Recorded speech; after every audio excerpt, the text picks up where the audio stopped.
Hey everybody, out in the garage today working on my son's 1991 Suzuki quadrunner lt230e. Similar to the 1980s quad sports, except it's a semi-automatic and it's got a few other little differences to it, but they're all known for the bearings that go in the rear, which that's what happened here. Should be able to see all that play there. So the bearings go bad, and then the chain gets loose, the chain pops, it breaks the transmission cover, sprockets get worn out, etc. So basically, that's what I'm working on now, so I thought I'd make a little video.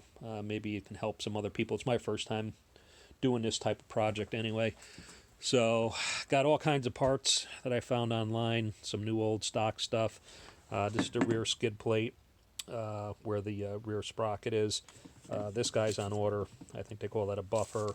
Chain rides along it. You can see how worn out it is. This guy's new. He goes on there. There's another buffer.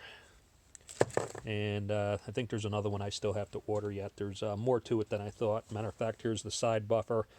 Same thing. You can see that thing's pretty worn from the chain beating on it over the years. I got a new guy here. So this is the side transmission cover. The chain kind of beat this thing up. Took a chunk out of here. This is busted off here.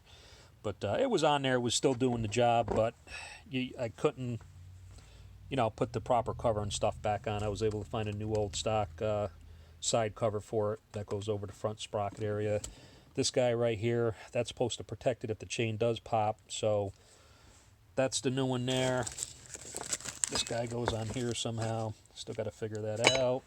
And then again, that's the final cover. New sprocket, old sprocket. New and old sprocket. This guy here actually busted a tooth right off, and I don't know if you can see that, but kind of worn him right to a point. It's in pretty tough shape. You can see how the new one's, not so pointy, and definitely no broken teeth. But so yeah, so I got a few other bits and pieces here too. I got some new handle grips, new old stock handle grips. That's a master cylinder protector cage, and that's about it. That's the new chain. Decided to go with the color change, give it a little something extra. So anyway, that's it for now. I'll as I do things, I'll probably make some more videos.